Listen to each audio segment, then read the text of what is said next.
வந்து என்ன பண்ணுறாங்க, யமுனா கிட்ட காசு கொடுத்து வச்சுக்கோ யமுனா செலவுக்குன்றாங்க. இல்லைக்கா எனக்கு வேணான்றாங்க. அதுக்கு வந்து இங்கே பாரு, ஏன் அவ கொடுத்தா தான் வாங்குவியா, நான் கொடுத்தா வாங்க மாட்டியா அப்படின்னோடனே சரிக்கா அப்படின்னு சொல்லிட்டு வாங்கிக்கிறாங்க.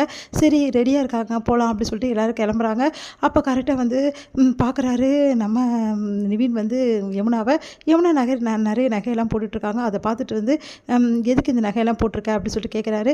அதுக்கு வந்து இல்லை அது வந்து எனக்கு நல்லா தெரியும், இதை யார் கொடுத்தது உனக்கு, யார் கொடுத்தா உங்களுக்கு என்ன வந்தது, நாங்கள் போட்டுன்னு போக வேண்டியது கடமை, போட்டு அனுப்ப வேண்டியது நாங்கள் வந்து அனுப்புகிறோம், இதில் உங்களுக்கு என்னங்க பிரச்சனை அப்படின்னு கங்கா கேட்குறாங்க.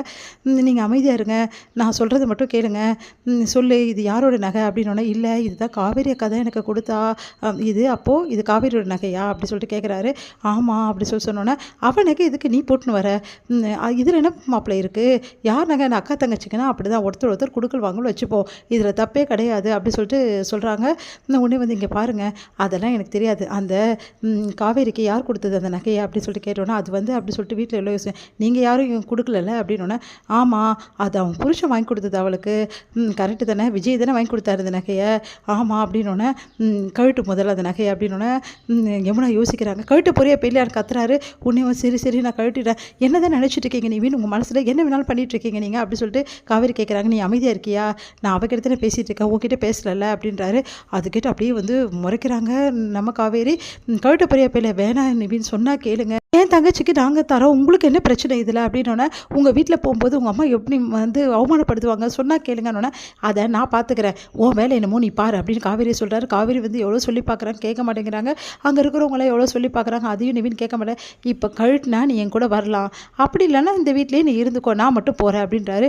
அது கேட்டு என்னை மன்னிச்சிருக்கா அப்படின்னு சொல்லிட்டு யமுனா வந்து கழுத்தில் இருக்க நகை எல்லாத்தையுமே வந்து கழட்டி வைக்கிறாங்க.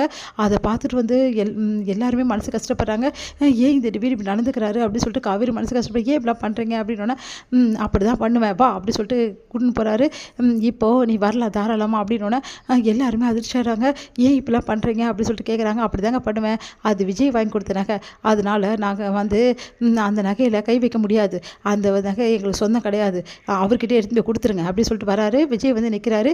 கோவத்தை எதுக்காக யமுனா மேலே காட்டுறீங்கன்னு எனக்கு தெரியல, இந்த குடும்பத்து மேலே ஏன் காட்டுறீங்கன்னு எனக்கு தெரியல அப்படி விஜய் சொல்கிறாரு.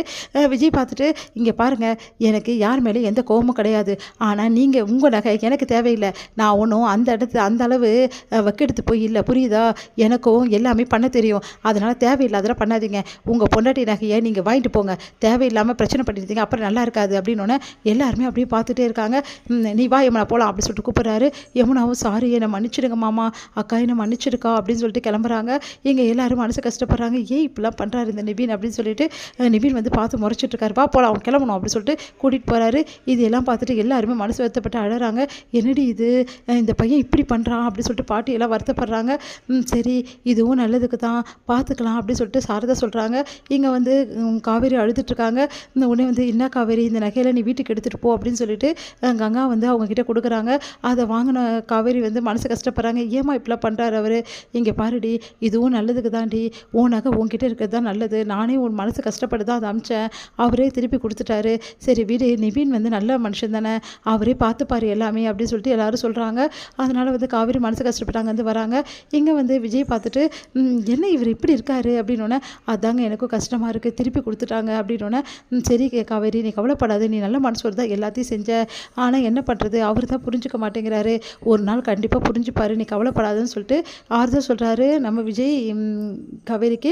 ராகினி என்ன பண்ணுறாங்க, இவங்க 2 பேரும் போகிறத பார்த்துட்ருக்காங்க. பார்த்துட்டு உடனே அவங்க அப்பா கால் பண்ணுறாங்க. அப்பா நான் தான் ராகினி பேச சொல்லுமா அப்படின்னோடனே அப்பா நீ எங்கேப்பா இருக்கீங்க அப்படின்னு சொல்லிட்டு கேட்குறாங்க.